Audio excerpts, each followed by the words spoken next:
In commemorazione della santa compatrona, ogni 7 anni a Pesco Sannita viene rappresentato il dramma sacro Santa Reparata Vergine e Martire.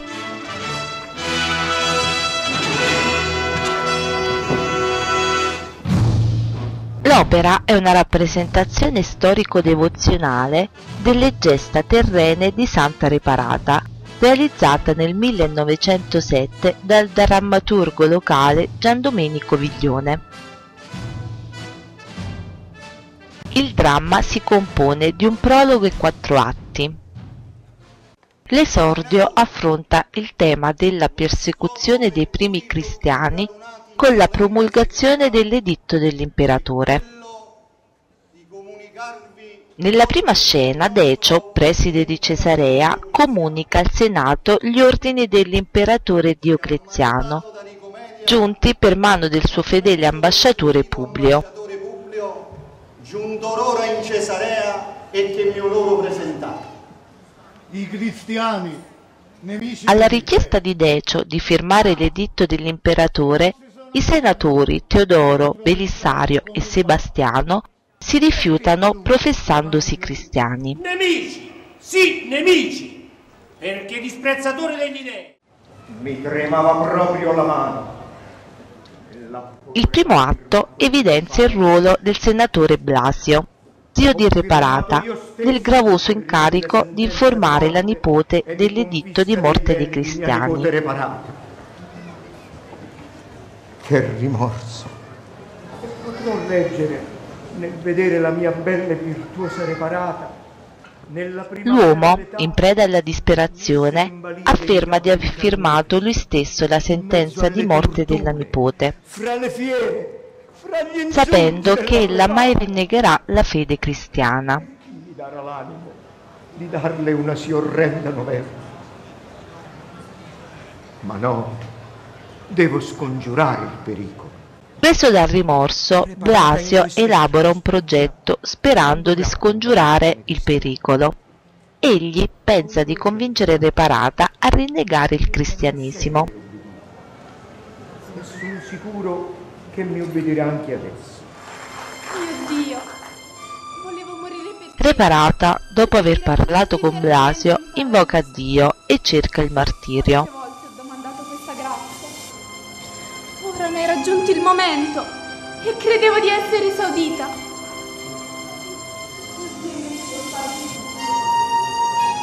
Contro la mia volontà dovrò subito partire.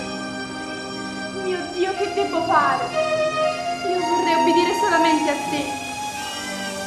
Ma Gesù sarà contro di me la forza. E che dovrò io fare per resistere?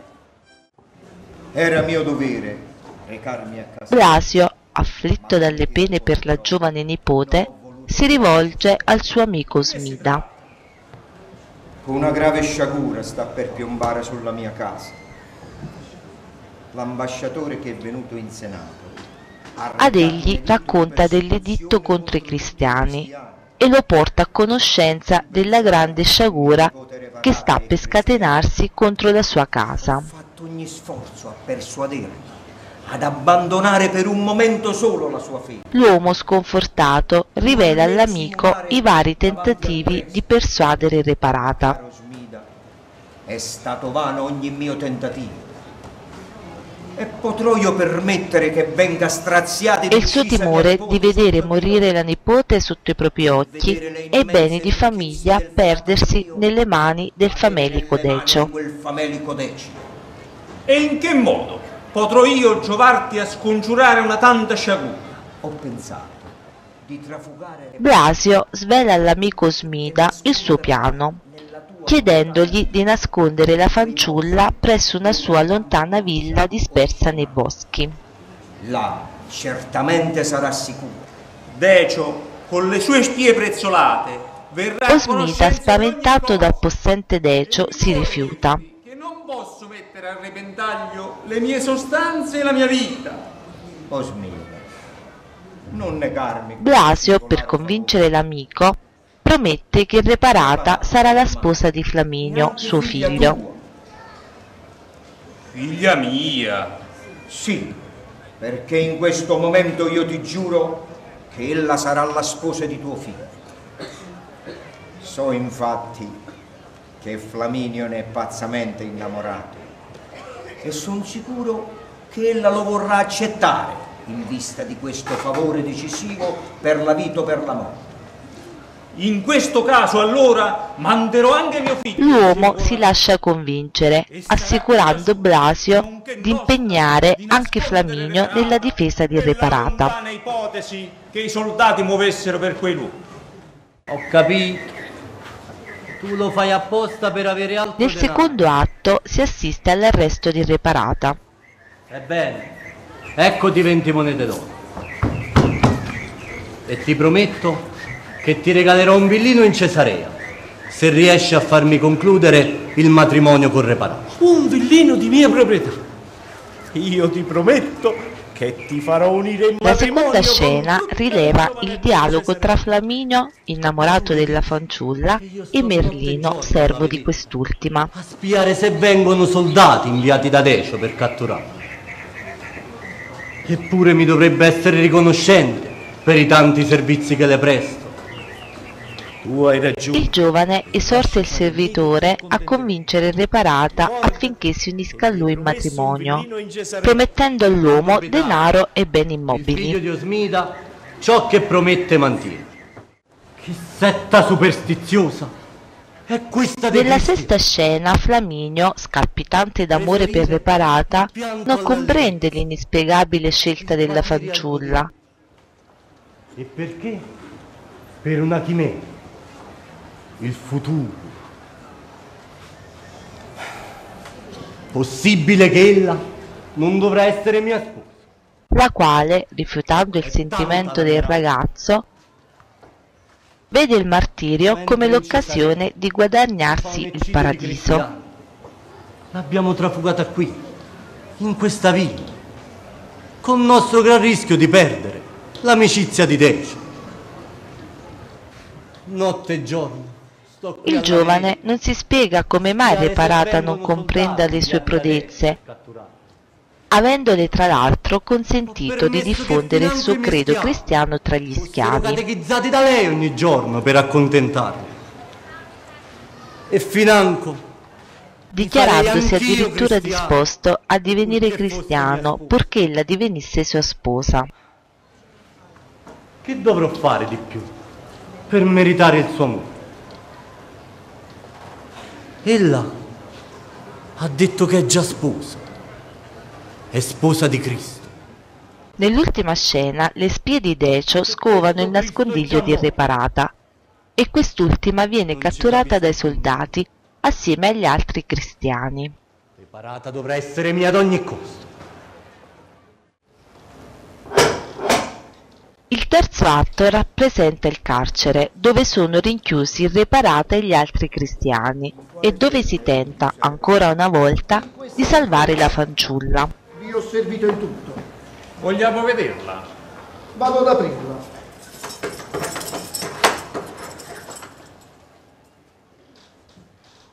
Blasio, Osmida e Flaminio raggiungono le carceri, nell'estremo tentativo di persuadere la giovane. Oh, in che stato ti rivedo, Re Parata? Tu che formi l'oggetto più caro della mia casa, rinchiusa in questa lurida prigione.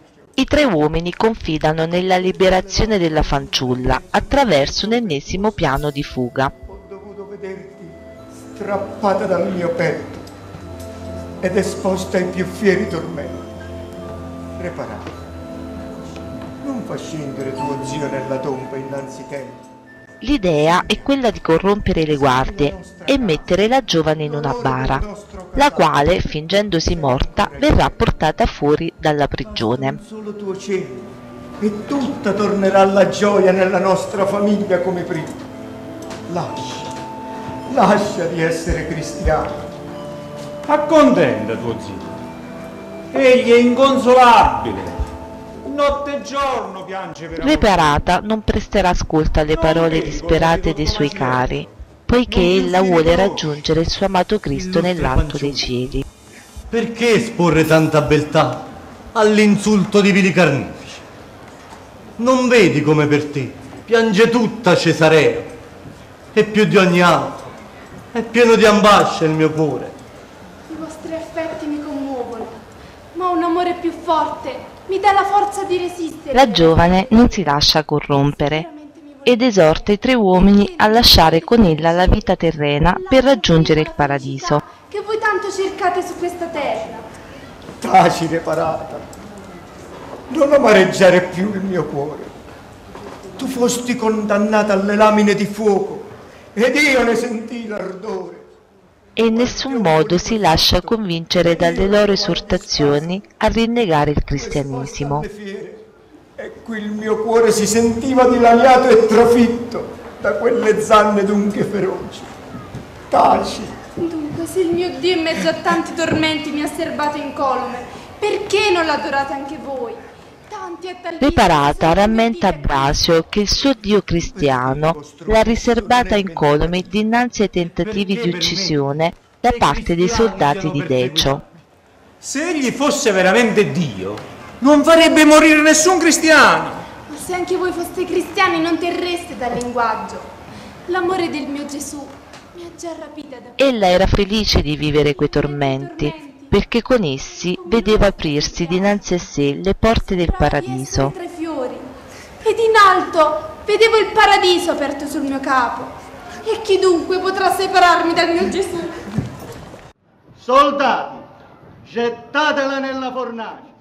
Il quarto atto rappresenta l'epilogo dell'intero dramma e si conclude con il martirio della santa.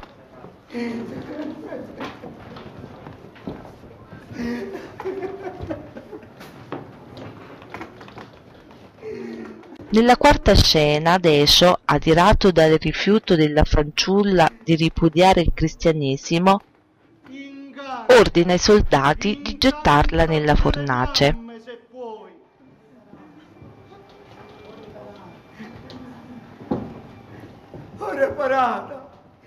Mentre Blasio e Flaminio urlano il proprio dolore. Addio, addio.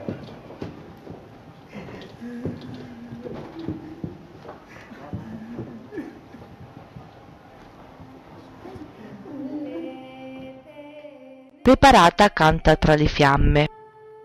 Le pene dei martiri, mirati o parenti, soffervidi palpiti che anelano al cielo.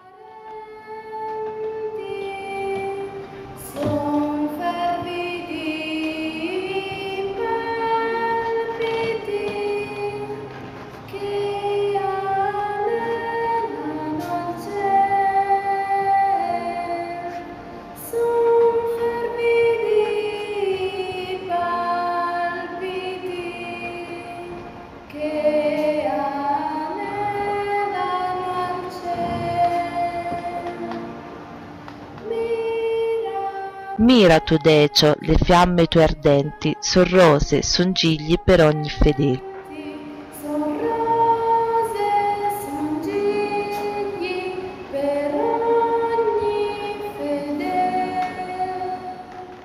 Oh Giove, Giove, tuoni solo nello... L'ennesimo tentativo di uccidere Reparata viene meno e la fanciulla rinviene incolume dalle fiamme. Non vedi quanti qui in Cesarea hanno spopolato i tuoi templi per seguire Cristo dietro l'esempio di costei? Decio, adirato di fronte al fallimento, invoca con superbia Giove. Le tue fiamme non hanno più ardore, le tue belve non hanno più ferocia, dunque ti fai vincere da Cristo. Mentre la folla dei cristiani irrompe sulla scena, inneggiando a Cristo, infierendo contro il preside di Cesarea.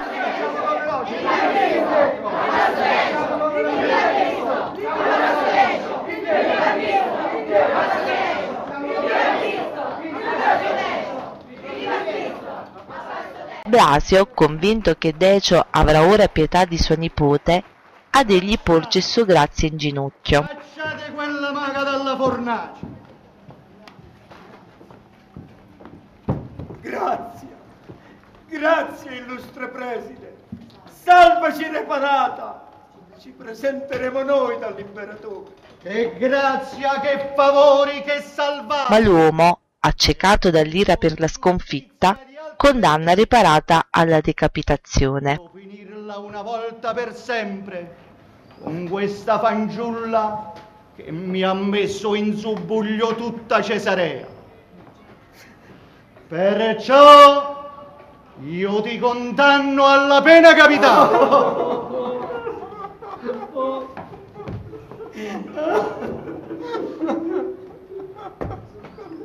Soldati, Il malvagio Decio ordina ai soldati di spingere Reparata nel punto da lui indicato e intima al boia l'esecuzione della crudele sentenza. esegui immediatamente la sentenza.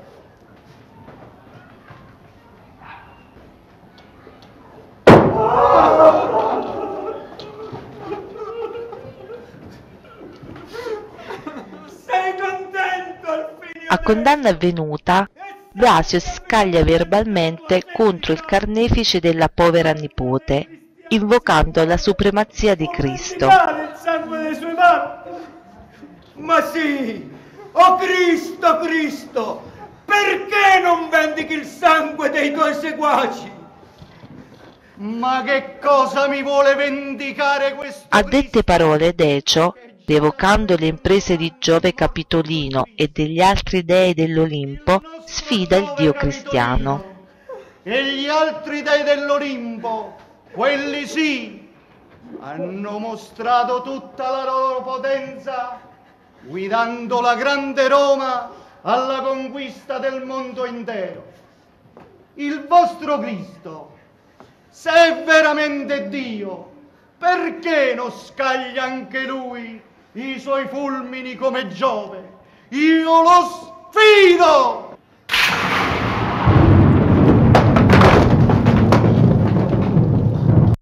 Nell'ultima scena si assiste al trionfo di Reparata mentre Argione ne invoca il perdono.